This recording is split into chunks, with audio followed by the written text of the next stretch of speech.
Hello दोस्तों, good morning. आप सभी के लिए शुरू करते हैं आज से सभी सरकारी एग्ज़ामों के लिए एक महत्वपूर्ण जानकारी। नागरिक शास्त्र के थ्रू राज्य की उत्पत्ति के सिद्धांत, सामाजिक समझौते सिद्धांत एवं विकासवादी सिद्धांत।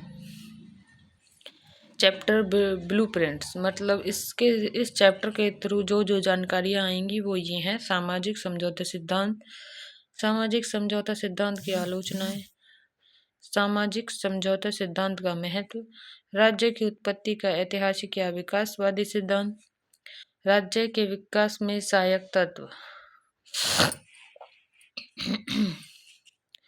शुरू करते हैं। राज्य की उत्पत्ति कब और कैसे हुई? यह एक महत्वपूर्ण तथा विवादास्पद प्रश्न है। प्रारंभ से ही राजनीतिक शास्त्र के विद्वानों ने इस प्रश्न को सुलझाने का असफल प्रयास किया है।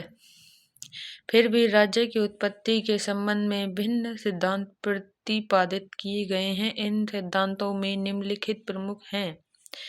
नंबर 1, दैवीय उत्पत्ति का सिद्धांत। नंबर 2, शक्ति सिद्धांत। नंबर 3, सामाजिक समझौते का सिद्धांत। नंबर 4, पैतृक और मातृक सिद्धांत। नंबर 5, ऐतिहासिक या विकासवादी सिद्धांत। पाठ्यक्रम अनुसार यहाँ हम सामाजिक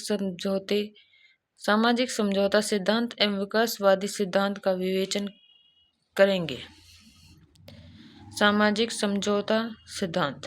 राज्य की उत्पत्ति के सामाजिक समझौता सिद्धांत को सामाजिक संविदा अथवा सामाजिक अनुबंध सिद्धांत भी कहा जाता है। सामाजिक समझौता सिद्धांत का सार यह है कि राज्य की रचना मनुष्य ने एक संविदा अथवा समझौते द्वारा की। एक समय था जब न राज्य था और न मनुष्य के बनाए हुए कानून। लोग प्राकृतिक अवस्था में रहते थे और प्रकृति के नियमों का पालन करते हुए जीवन व्यतीत करते थे। कानून बनाने और उन्हें कार्यान्वित करने के लिए अन्य कोई मानवीय संस्था नहीं थी।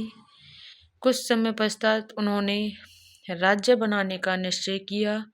उन्होंने अपने प्राकृतिक अवस्था को त्याग दिया और एक समझौते द्वारा सरकार की रचना कर ली और उसकी आज्ञाओं का पालन करने का वचन दिया। इस सिद्धांत के प्रतिपादकों में हॉब्स, लॉक और रूसो सबसे अधिक प्रसिद्ध तथा प्रभावशाली हुए हैं।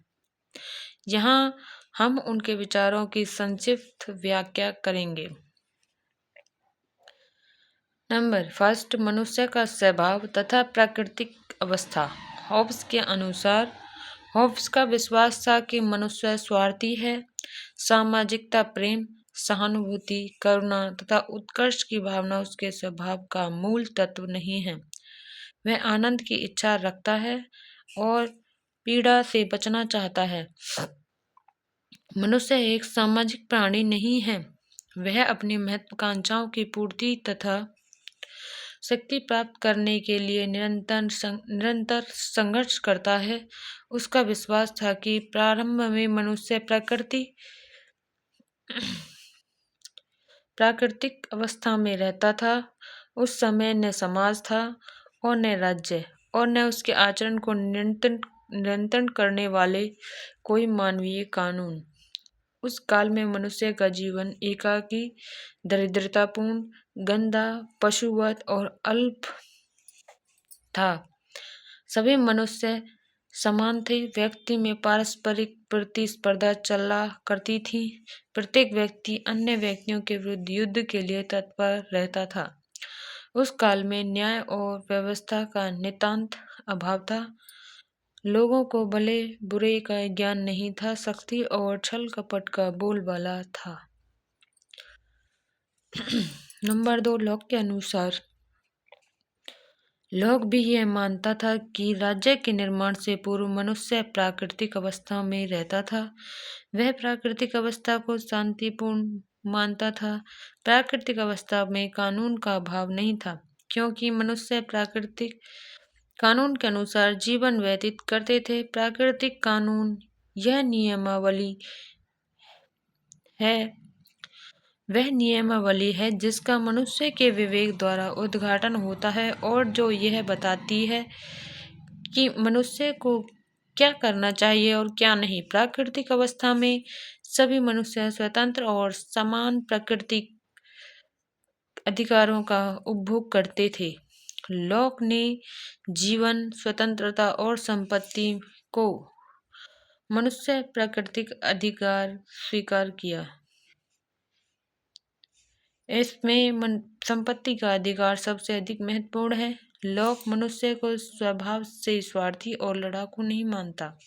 उसका विश्वास है कि प्रकृति से वह सामाजिक प्राणी है, वह शांति प्रिय है और दूसरों के अधिकारों को सम्मान करने की भावना भी उसमें विद्यमान है। रिवीजन पॉइंट है इसमें सामाजिक समझौते का सिद्धांत, मनुष्य का स्वभाव तथा प्राकृतिक अवस्था, सामाजिक समझौते का कारण, सामाजिक समझौते तथा उसमें उत्पन्न राज्य का स्वरूप। रिवीजन मतलब हमें याद रखने के पॉइंट ये हैं और इनके बारे में संक्षेप में व्याख्या याद करनी चाहिए। आइए चलते हैं रूसो के अनुसार। नंबर 3 पे रूसो का भी यह मत था कि राज्य की उत्पत्ति से पहले मनुष्य प्राकृतिक अवस्था में रहते थे। सभी लोग समान, स्वावलंबी और संतुष्ट थे। उनके आचरण का आधार बुद्धि नहीं अपितु स्वार्थ और दया की भावना थी। उस समय न भाषा थी न चिंतन, अतः उस काल का मनुष्य न नैतिक था और न अनैतिक। वह भोला भाला था, न सुखी था न दुखी। उस समय मनुष्य के पास संपत्ति भी नहीं थी। प्राकृतिक अवस्था के मनुष्य के लिए रूसों ने श्रेष्ठ बर्बर शब्द का प्रयोग किया है।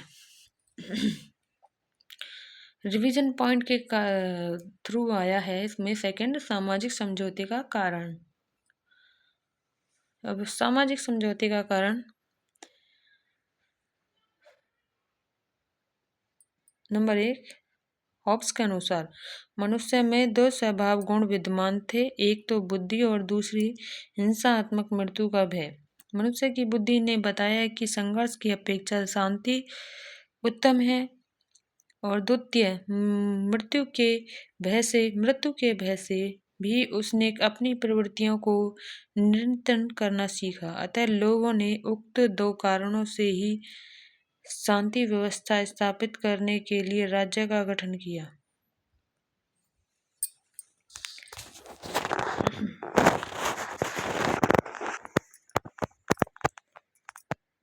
नंबर 2, लॉक के अनुसार। लॉक का कथन था कि प्राकृतिक अवस्था में लोग प्राकृतिक विधि क्या है इस संबंध में एक मत नहीं थे और न उनमें आपसी विवादों का निपटारा करने के लिए न्यायाधीश थे।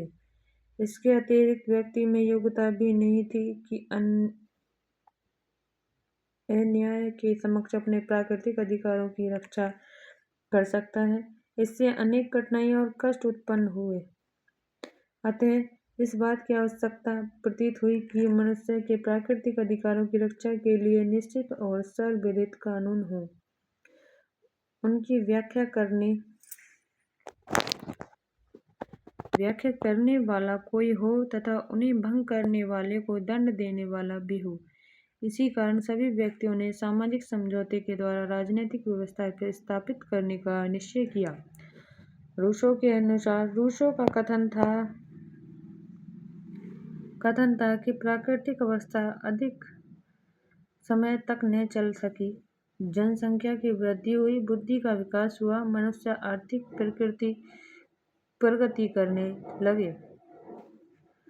मतलब कि आर्थिक प्रगति का मतलब है जब जनसंख्या बढ़ी और उनकी बुद्धि का विकास हुआ, बुद्धि भी बढ़ी उन लोगों में। उन्होंने मनुष्य ने आर्थिक प्रगति मतलब धन दौलत कमाने में प्रगति की, उन्नति की। उसने कृषि कार्यों तथा धातुओं का प्रयोग करना सीखा। इससे मनुष्य को एक दूसरे के सहयोग से सहायता की आवश्यकता का अनुभव हुए। लोगों में मेरे तेरे का भाव भी जागृत हुआ। शक्तिशाली लोग अधिक कार्य करते थे, चतुर लोग अधिक वस्तुओं का अधिकार कर लेते थे। धीरे धीरे परिवार और निजी संपत्ति की प्रथा का जन्म हुआ। लोगों में प्रतियोगिताओं, ईर्ष्या और संघर्ष आरंभ हो गया। धनिकों और निर्धनों के झगड़े प्रारंभ हुए। इस स्थिति से छुटकारा पाने के लिए ही मनुष्यों ने राजनीतिक समाज की स्थापना की। धन्यवाद। अगर आपको हमारी वीडियो पसंद आए तो लाइक करें, कमेंट करें, शेयर करें, सब्सक्राइब करें। Thank you. बहुत बड़ा दिल से शुक्रिया।